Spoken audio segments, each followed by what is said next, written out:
5 years ago now, and decided to get into the plant business. The main motivation behind the plant business was a couple of different things. I had kind of watched my mom raise me and kind of, struggle to make ends meet and everything. And so I always kind of had a goal in mind that I wanted to create something where she could do what she wanted to do. She wouldn't have to work, basically. At least feel like working anyways. And as long as I've been alive, her dream business had always been to have a plant store. So I had always wanted to start my business, but things kind of got delayed, especially in 2022, because I was in the process of buying my house from my old landlord. And so when finally all of that got out of the way, I kind of reevaluated what I wanted to do. I knew I was finishing my degree in marketing, and I also knew I never wanted to work for anyone else again. And but that goal of my mom being able to live the life she wanted was also in the back of my head. And so that's how Plantosaurus Rex was born, is that it was something that could kind of achieve everyone's goals. And I knew that my mom is not one to really accept any kind of help. She's not one to want to just take anything or anything like that. And so I knew that this worked well because she could still feel like she's contributing to something, but there's still very good potential for her, her future, my future, everyone's future later on. And so that's why we decided to go with the plant store. And it, at first I was a little skeptical of if I was able to really handle a plant store, because she's the one with all the knowledge on that, and I really had a lot of learning myself to do. But over time, it just it became something I really enjoyed. It's very therapeutic. It's helped a lot with my own stress management and whatnot. It's very hard to become agitated or stressed when you own a plant store. And so that's how Plantosaurus Rex came to be. So have you focused on any specialty or Specialty plants? right, or is there any? Are you guys drifting towards a certain kind of plant, group of plants? That's a good question. My goal was to kind of have a little bit of variety of everything. I know I kind of early on recognized that Walmart's our biggest competitor here in Butte. So I wanted to be able to carry healthier examples of what Walmart carries, but also delve into a lot of things that people, especially people in Butte, have never seen before. So we do have a lot of rare varieties. One such example is actually right behind me here. This is a gloriosum philodendron. It's a very, especially among what you might call plant nerds, this is a very highly sought after variety of the philodendron, especially just because it's a very healthy, big leaves like this. It can fill a corner very quickly and very effectively. This thing on a regular, I don't know of any place in Montana other than us that carries these right now, but if you were to go online, I've seen some around this size going for $250 easily right now. So we wanted to kind of put a wrench in some of that as well, because for a lot of people want to get into these plants and be able to enjoy them, but because of some of the prices of some of these rare examples, it's just something that's never going to be possible for them. And so we wanted to be able, we knew that our talent very much so is in propagation, being able to create new plants and whatnot. And so we wanted to create something, or create a line of plants that are not only rare, but easily obtainable. I don't feel like people should have to shell out $250 for a plant. And so that one behind me actually goes for $35. And that's kind of where I cap it. The biggest stuff, like this one right here, is an $80 plant, but I feel like that's reasonable for an $80 plant. I don't feel like we're gonna ever go much more than that on prices, and that's kind of where our mindset is to make all of these plants that everyone's always dreamed of having in their collections easily obtainable. I know that sometimes the plants are patented, right? Or they're copyrighted, or There certainly are ones that are. right. They have to watch that, I suppose. Absolutely. So currently we don't carry anything that is. Our goal eventually is to have some of our own, what they call cultivars, which are varieties that are developed by crossbreeding and whatnot. Thank you, folks. Have a good one. That's definitely our goal. It takes a long time to develop a cultivar, but the biggest nurseries, such as Gabriella Plants and Costa Farms, do have their own special patented varieties. And technically, as far as the law is concerned, you could still sell them. You just can't use the name that they have. There's particular ones like the Jessenia pothos, and like the lemon meringue pothos, which are patented. And we haven't sold those just because I don't like to get into all the trouble with that. But it is technically something that if you were to use that name, they could pursue you. Right. Absolutely. But everything we carry in here, such as the Gloriosum, that is an actual species name. So that's not going to be something we would be pursued if we were to sell it under the Gloriosum name. So, yeah, as long as we're not using any of the branded names, we're safe. Well, you know, there have been a number of businesses in here before you, Absolutely. but you guys seem to be you guys seem to have good foot traffic, and it seems to be going okay. That's very much our goal. So the very first business that was in here was actually Hennessy. There's 3 different buildings that held Hennessy department stores. This is the second one. And then almost immediately after this was built, he started building the one across the street that's well known as the Hennessy building. And then after that, there was a phonograph store in here for a long time, a phonograph company. And it went into a Safeway at one point. Both floors, this floor and the basement, were part of the Safeway. And there was a clothing store after that. I think the longest running business ever in here was Ellis Office Supply, and it ran from '59 to 2002. Wow. And so it had from what I understand, their big operation was obviously the servicing side of it. And so, very much so, we've had very good foot traffic in here. The biggest thing that is core to our business model is making people comfortable about plants. So especially in Butte, tropical houseplants are something that is relatively new to the Butte community. There's a lot of other towns across the U.S. that are very familiar with houseplants, but Butte, as far as that goes, is just not very familiar. And you know, it's kind of it's intimidating for people. They're worried they're going to kill their plants. And so a huge part of our business model is making it approachable. So everything they buy when they buy it comes on their receipt with a link to the specific care instructions for that specific plant. We put it all on our website. We also really make ourselves very accessible so that if a plant starts going the wrong way, we can always guide them towards success so that people feel like they can buy that and not be out all of that money. And so that's been a huge thing. We've also done a lot of classes.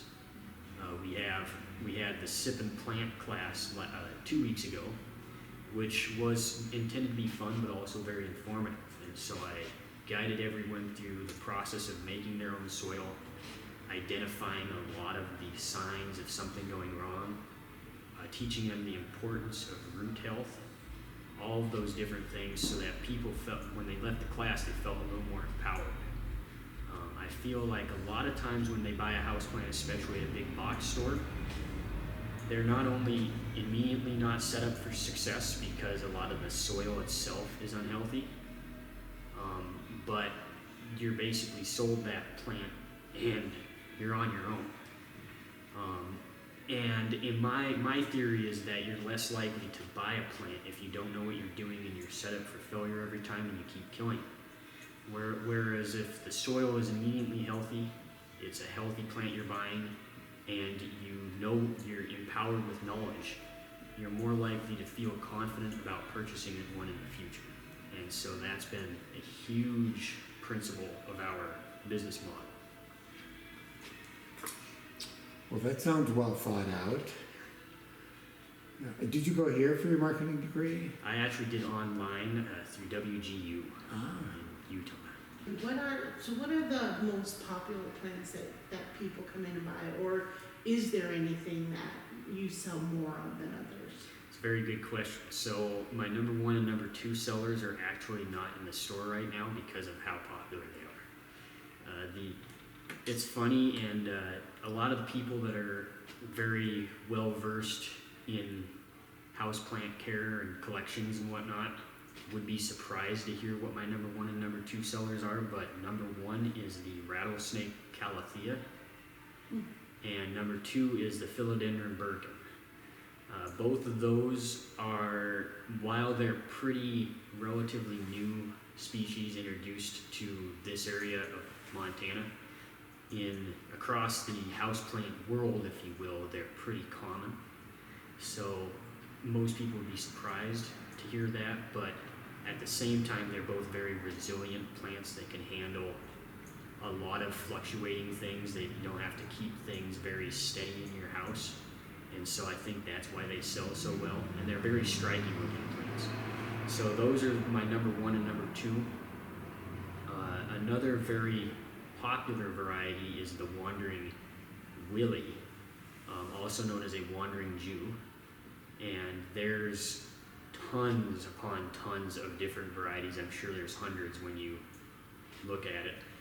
We carry anywhere around 10 at any given time, and there's people that specifically love to collect those.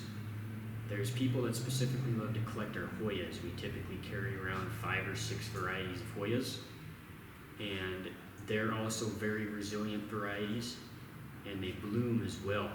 Their foliage is very striking just on its own, but then they bloom on top of that, which makes them very popular among my customers.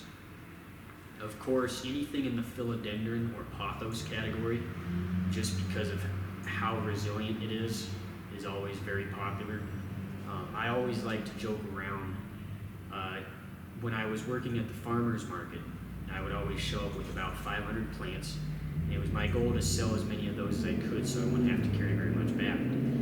So my rhetoric would kind of make me sound like a used plant salesman when I was down at the farmer's market. But one of my big pitches for pothos and philodendrons was that I could literally throw it in an intersection and let cars run over it a couple times and put it in a pot and it would still grow back on me. And it's funny, but it's actually kind of factual for the pothos.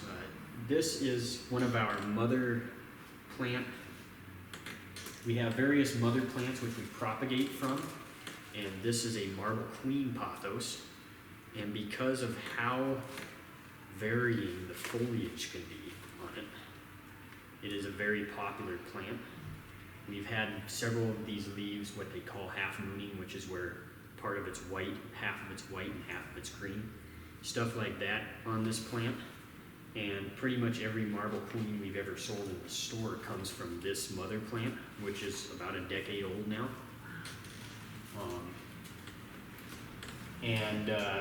Just very popular because, like I said, the foliage is striking and it's very easy to care for. That's pretty much what most of my customers look for, is something that can take a beating, because a lot of them just aren't familiar with houseplants really. And so there's a lot they can work with, but on the same token, I always try to point out that all my stuff comes with instructions, and if they can follow those instructions, pretty much every plant over time becomes pretty easy to care for. One of the benefits, one reason that people keep, besides their beauty and, you know, nice to have around the house, but one of the benefits is the oxygen. Absolutely. You know, and there are some plants that are better for that than others. Can you talk about that a little bit? Absolutely. So plants and humans, a very symbiotic relationship. Particularly anything with more foliage, and a lot of my snake plants are the ones that what you're talking about are more oxygen producing. Every plant will produce some oxygen to a degree, but pretty much everything except my smallest succulents and cactuses is very heavily oxygen producing. And you'll notice if you put one in a classroom or even in a store like this where there's a lot of foot traffic, a lot of people breathing, then suddenly the plant is growing a lot healthier, but it helps you too, because the more oxygen coming into your lungs, the more effectively your brain is working and your body is working. So a lot of my teachers here in town have started to recognize that importance and have ordered a lot of plants, and then they've texted or called me later on and said, hey, you know, this plant's growing like crazy. Or a lot of the gyms have as well. And of course, there's always people breathing heavily in the gym. They're saying, oh, my plant has grown a foot on it already. And I said, well, that symbiotic relationship is great to see. And we've noticed plants growing like crazy in this store too. And I would say it's a lot to do with just the people coming in and coming out. So I think the importance, and I never like to really trash talk another business or anything like that. But I think the importance that we have over other stores such as Home Depot, Lowe's, Walmart with our plants is that our plants are geared towards setting you up for success. A lot of people, they buy plants from Walmart and it dies and they think it's something they did. And I tell people at my classes, 90% of the time when your plant dies from one of those stores, it was not you at all. You were initially set up for failure. The soil and the root health of that plant is so significant, and a lot of times the soil in those particular plants is riddled with all sorts of different pests and fungal infections. And so consequently, before you even realize it, your plant is already dead. And then you think it's yours. So that is the biggest thing we've tried to do with our business, is to empower people once again with their plants, because we take really good care of our soil. We try to make sure that when they leave, it's a healthy plant. And when they leave, they have enough knowledge to empower them so that they're actually set up for success, and that they know that it wasn't them to begin with, and that they can actually take care of something that they previously thought was challenging. What are your hours, Myles? So we are open from Sunday to Friday, from 10 a.m. to 8 p.m. And on Saturdays we are open 8 a.m. to 8 p.m. We'll usually have classes, plant classes. This one we're doing tonight. We're actually doing two different classes, one for bonsai and one for prayer plants. Hey, thank you folks. Have a good one.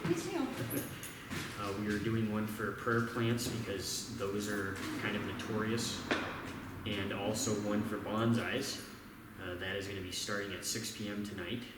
And if you're ever interested in enrolling in a class, you just go to our website, www.plantorex.com, and it's right on the home page, whatever class we have upcoming. Okay. Cool. And your classes are all here. Yep, they're all going to be hosted here. We cap them at 40 people, and light refreshments are always included, and all the materials are included. Tickets will usually always be 40, unless we're collaborating with someone, and we might up it from there, but usually it's going to be $40 per person. Right. That's very cool. All right. I've And if you do understood. attend a class, you get 10% off on your next purchase. So, Nice. yeah. Oh, that's a good program. Yes, it's helped a lot.